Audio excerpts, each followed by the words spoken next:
This is Find Your Dream Job, the podcast that helps you get hired, have the career you want, and make a difference in life. I'm your host, Mac Pritchard. I'm also the founder of Mac's List.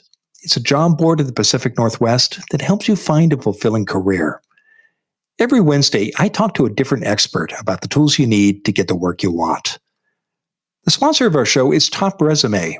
Top Resume has helped hundreds of thousands of professionals land more interviews and get hired faster. Get a free review of your resume today. Go to maxlist.org/topresume. What do the best job seekers have in common? Today's guest has hired thousands of people while working in the government, the private sector, and the nonprofit world. And she says the most successful applicants always know three things about themselves. Joining me to talk about this is Tia Coachman. She's the founder of Affirma Consultancy. Her company provides bespoke human resources and executive search services. And Tia joins us today from Portland, Oregon. Tia, let's jump right into it. You say a job search should begin by knowing three things about yourself and to be self-aware, in short. Why is self-awareness important when you're looking for work?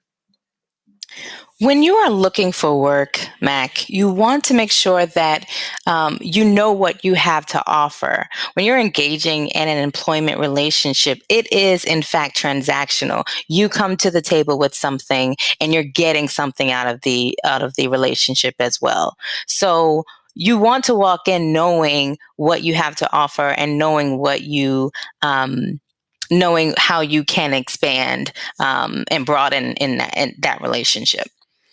Many job candidates treat the search as if it were an NFL draft. They just wait to be picked, and they think the qualifications are enough. Why isn't that the case when somebody like you is sitting on the hiring manager's side of the table? Because it's not enough to just bring the tools. It's not enough to bring the skills and the knowledge and the abilities that you have. That is great. Knowing what you know is the first thing you need to know as a job seeker. But you have to also be willing to learn, right? You also need to recognize that there are things that you don't know. Because that is where you provide room for your skills to be deepened and strengthened, where your knowledge to be broadened, where your abilities really to be honed in on. And so knowing that there are things that you don't know is the second best thing that you can do when you're walking into an interview or into an employment relationship. Well, let's talk about those three things. You've got a list of three things you say every successful job seeker knows. The first one is to know what you're good at. And you touched on this already, but tell us more about that. Is it just understanding what your skills and certifications are, or are you talking about something else, or something more rather, Tia? It's the hard skills and the soft skills, Mac. It is those hard skills, those tactical, you know Excel really well, or you understand coding really well, or those really technical and tactical skills that you have. Yes, you need to know those things, but you also need to know how well you work with other people. What kind of people do you work best with? What type of environment do you work well in? What kind of learner are you? Are you visual? Are you audio? Do you need to try it on your own before you can really grasp the concept of it? So there's those other kind of self-awareness, soft skills that you need to know that really amplify your I don't want to, not an asset, but what you bring to the organization. Tia, in your experience, do you think most people know what they're really good at, or do they have some blind spots? I think most people definitely have blind spots, but that is where the benefit of a mentor comes in. That is where the benefit of feedback, asking for feedback, either from current managers or former managers, or even after you've had an interview and you didn't get the job. Asking for feedback on how you showed up in those interviews is very important and critical to your self-awareness of what you're bringing. if you are someone who, has bombed an interview, and hopefully, we've all bombed interviews, right? Where you have done that and you've asked for feedback and they said, well, you didn't answer the questions. Right. You didn't answer the questions because maybe you were nervous, or maybe you didn't understand, or maybe you didn't have the KSAs, right? You didn't have the knowledge, skills, and abilities of what we were asking in the interview. That gives you time for pause. That gives you time for reflecting on on um, on what it is you need to level up on. It also will tell you what you maybe did right in those interviews. And so that's why it's a holistic reflection of knowing what you know, having confidence and feeling like an authority over the things that those KSAs. I always go back to them, because that is what you bring with you. You mentioned a number of ways to get clear about what you're good at, talk to a mentor, ask for feedback from a hiring manager, perhaps after an unsuccessful interview. Do you have a favorite tip, Tia, that you share with job seekers to get clear about knowing what they're good at? Yes, be humble and get vulnerable, because that's the only way you're going to receive the feedback that you need to then walk in confidence of what you know and who you are. And the benefits of this, what I'm hearing, is when you know what you're good at, you're a more confident and attractive candidate, aren't you? Absolutely. People want to work with people who are self aware. And we don't talk about that enough. But, we want to work with someone who knows what they're good at, knows what they're not so good at, because they know then to lean on others to help build that part up, or to lean on the expertise of others and not try to stand in expertise when they don't actually have it. And you mentioned humility, because it's good to know what you're good at, but you don't want to be arrogant about it, do you? No, no, you don't, because people don't want to work with anyone who exudes arrogance either. Yeah, agreed. Now, the second item on your list is for every job seeker to know that there are things you don't know. Tell us more about that. Again, this is having a willingness to admit that there are things that you don't know, and things that you should learn and could learn. And those things will help you get to where you're wanting to be, whether it's a certain job or a specific promotion that you are looking to get. You have to realize that your knowledge, your skill level, and ability level are capped at some point, and then you have to break through that threshold in order to progress further.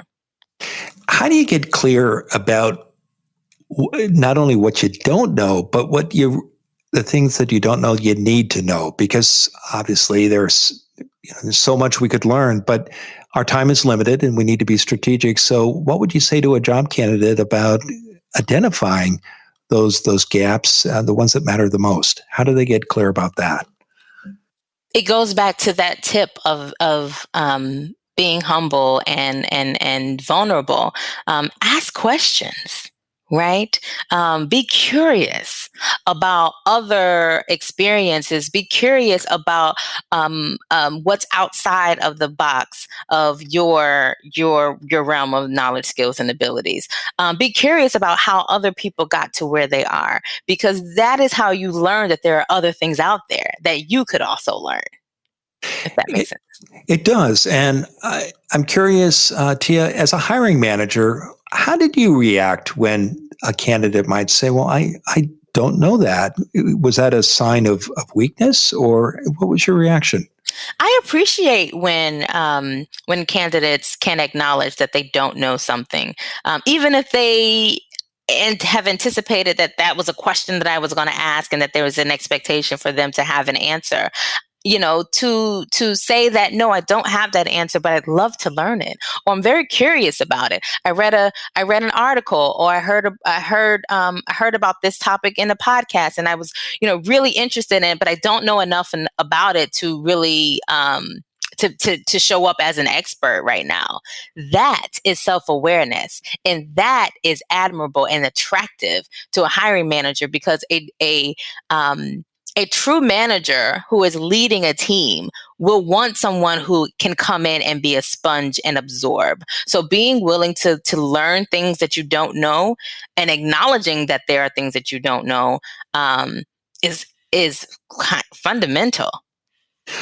What about candidates? I'm sure you ran across them who thought it would be a sign of weakness to admit that you didn't know something, and they tried to pretend otherwise. What was your reaction when you ran across a person like that? Well, hopefully those people are listening to this podcast. um, I have had those experiences where I know of candidates, or I've been in interviews with candidates when they pretended to know something that they did not know, or they were hesitant to say, I really don't know that, or they start to beat themselves up, and you can see it, in not only what they say but how they say it. And I am a firm believer of immediate feedback. So I would tell them, it's okay if you don't know. And there should be more hiring managers and interviewers who are doing that, especially for generations that are below them, because there's this expectation to always know and be on when you're just not there yet. And that's okay. And what would you say to a candidate who meets a manager who might have a different perspective than you and expects you to know it and is disappointed that you acknowledge you don't know a topic or a subject? Is that a company where you might not want to work? Exactly. I would reflect on that experience with that hiring manager or interviewers to say, if you're expecting me to have all the answers right now, what are you willing to teach me? Are you willing to teach me anything? And I personally would not want to move into an organization that is not offering instruction and learning and development. Okay. I want to take a quick break, Tia. And when we come back, I want to get your reaction to a phrase we hear a lot in the workplace, which is fake it until you make it. Okay. So hang on. Knowing what you don't know is a strength, not a weakness. And like most of us, you may not know much about writing resumes. But that's okay, because the experts at Top Resume can help. Go to maxlist.org/topresume. Top Resume has a team of professional writers with experience in more than 65 industries. And since 2014, Top Resume has helped hundreds of thousands of people get more interviews and land jobs faster. Go to maxlist.org/topresume. Stop worrying about how to start your resume, what to include, and what to leave off. When you hire a resume writing service, you work with professionals who know how to do these things. And that saves you time and helps you get the job you want quicker. Go to maxlist.org/topresume. Now, let's get back to the show.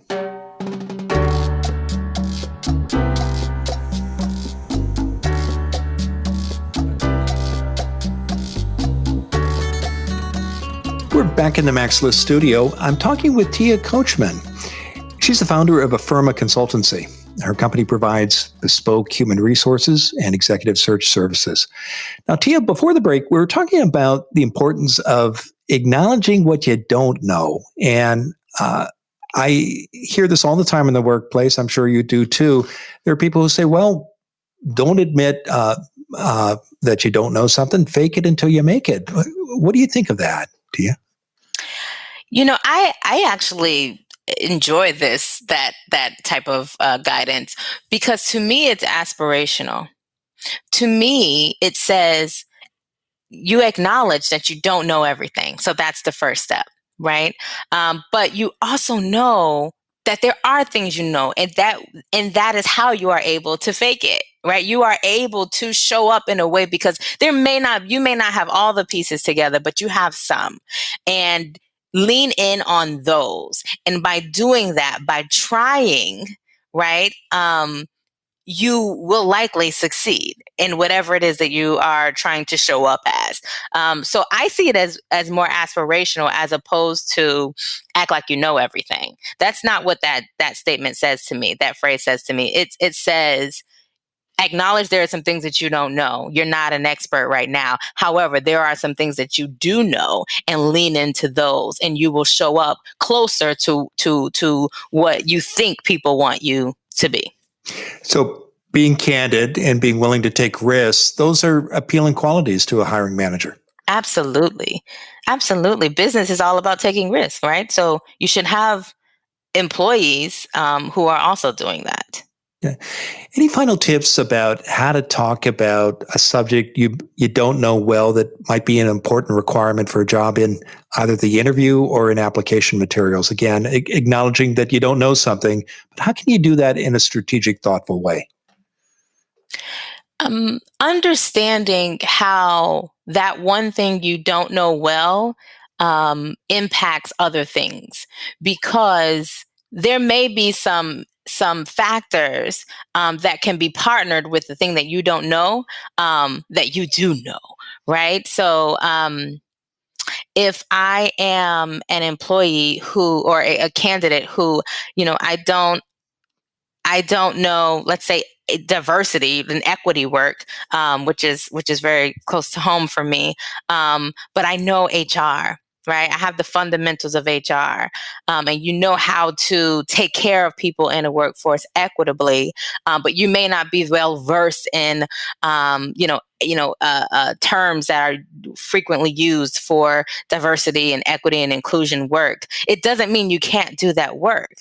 It just means that you're going to have to balance, right, and level up with what you do know about, managing teams and managing diverse teams and having equitable systems that you operate in, and how and really just balance that with the work that you don't know, that equity work that you don't know. It can be done. You just have to find the right balance. And again, it goes back to knowing what it is you know, reflecting on that. What are you bringing to the table? And balancing that with the things that, other people are bringing to the table. I hope that makes sense. It does. And I'm glad we're talking about this second point about what you don't know, because I, I think many of our listeners understand this, but no employer expects a candidate to meet 100% of the requirements or know everything that a job might require. Isn't that true, Tia? Right. No one is perfect, right? No one has 100% of what is needed. But here's the thing: what is needed today is going to change tomorrow. Right. So we need to be hiring for the future, which means we need to be hiring for people who have baseline KSAs, but have capacity to learn and to adapt. Terrific. Now, the third thing on your list is of things that every job seeker needs to know is that there are things you don't even know. Tell us more about that, Tia. There are things that you have not experienced yet.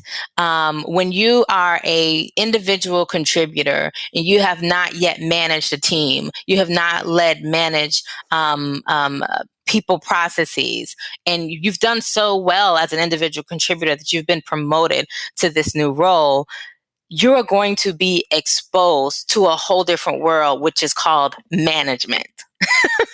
Right? Right. And what is happening is that we are having employees, and I'll get to candidates, but we are having employees who are in this new world of management that they didn't even really know existed. They didn't know what it would take to manage successfully and be a successful individual contributor at the same time. And their minds are blown. And that is why we have leadership coaching. That is why we have management training, because there were things that you didn't even know existed when you were just a junior level team member. Many people who go through that transition from being a contributor to being a manager, they think the management skills should be natural and come easily, but that's not the case, is it, Tia? It is not the case. And it takes time, and it takes getting some things wrong. But when you start to get it right, you need to reflect on those things that you are getting right. And as you are when you go from employee to candidate, right now you're applying for other jobs elsewhere, you need to be able to say, I've gotten these things right. I've been exposed to this new world, especially if it's a leadership or like a senior management position where you will now be managing people and people processes. You have to be able to say, not only can I contribute as an individual to this work and do that well, but I can also contribute as a manager and manage people and processes well. Um, And yeah. many people who are in a contributor's role, they may never see themselves as a manager. Um, and I think that's another thing you're getting at with this point. What would you say to somebody who is thinking about promotion and just says, well, I could never do that? How does this play into that? So it's true. There are people who should not ever be managers. and, Yes. and hopefully they themselves know why they should not be managers. Again, it goes back to take an inventory of your hard skills and your soft skills, right? Your emotional intelligence, in addition to your general intelligence. Because if you don't have that EI, if you don't have the necessary soft skills to truly manage people, then you're going to fail in management. And so, taking that inventory is important. And then there are those who just haven't experienced it yet. They haven't had a taste of it to even know whether or not they would be good. But they have maybe a desire. I would recommend that those people really reflect on why they have that desire. What is it in them that makes them think that they could be good at it? And then identify what it is that they need to learn, right? To get better, to get prepared, to get ready for that next step, to dive into that world of the unknown, which could be management for them. And how do you recommend they do that inventory besides self-reflection? What concrete steps do you recommend people take? Again, asking for feedback, asking for others to put a mirror up to you and say, this is how you show up in the workplace. This is how you show up in the world. Go back to your, performance reviews and see if they were aligned with, how you really felt about your own work performance and with your managers. Take those reflection steps. I mean, self-reflection shows up in so many different ways. But these are some, I think, critical, like actionable steps that people can take. Asking for feedback is top of the list.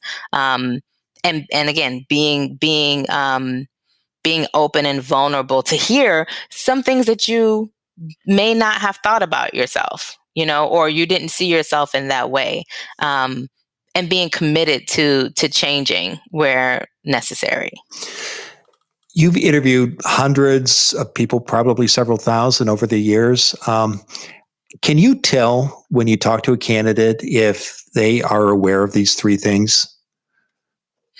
Most people are somewhere along the spectrum of knowing some of the things that they know, but not really feeling confident in them, all the way to thinking they know everything.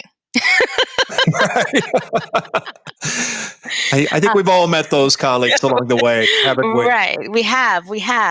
And yes, I can tell in an interview, in any interaction with people, when they have walked into that experience with me feeling good about the things that they know, knowing what they are bringing to our conversation. I can also tell when people are willing and open to learn something new. That means they don't center themselves. They listen attentively and actively. They will acknowledge that there are things that they want to learn that they don't yet know. And the harder thing is to know when, to recognize when those people show up who think that the world that they see is the only world that exists. And how do the people you meet who figured this out, how did they do it, Tia? Did someone coach them along the way? Was it trial and error? What was their secret, do you think?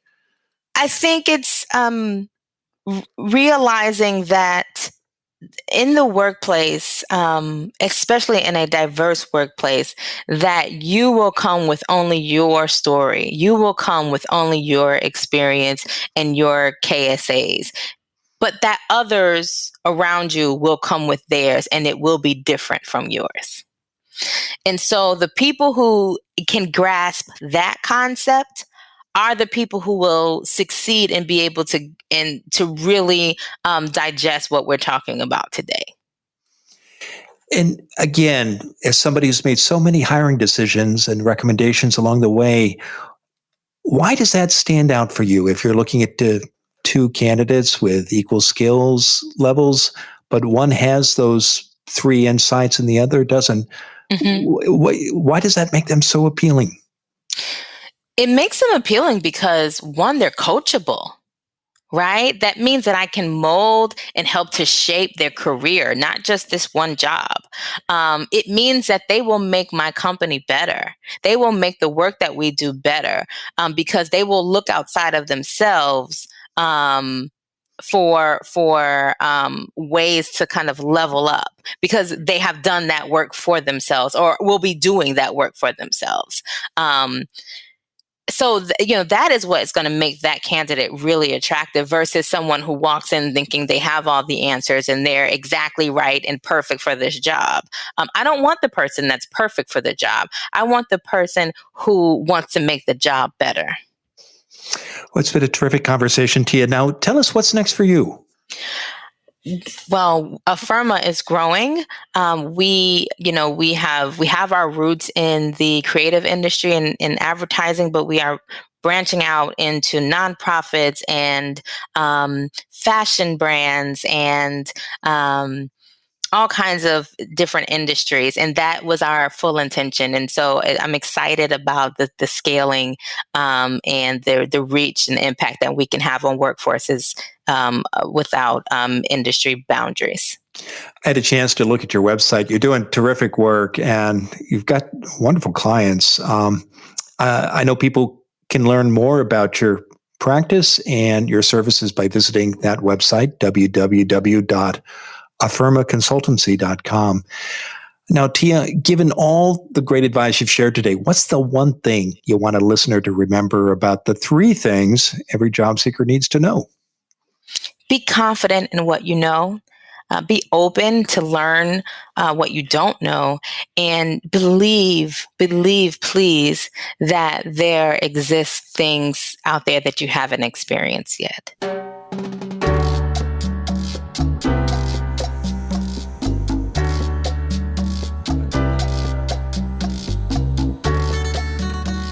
Are you still working on your resume? Let the experts at Top Resume help you finish it. Get a free review of your resume today. Go to maxlist.org/topresume. And if you like this show, sign up for our podcast newsletter. Every Wednesday morning at 10 Pacific time, you'll get a summary of that week's show and links to the interview transcript. Go to maxlist.org/show notes. Again, that's maxlist.org/show notes. Next week, our guest will be Debbie Lipton. She's the founder and owner of Lipton Career Management. Ageism in hiring is illegal. It's also a fact of life. Debbie and I will talk about 5 stereotypes about older job candidates and how you can overcome them. I hope you'll join us. Until next time, thanks for letting us help you find your dream job.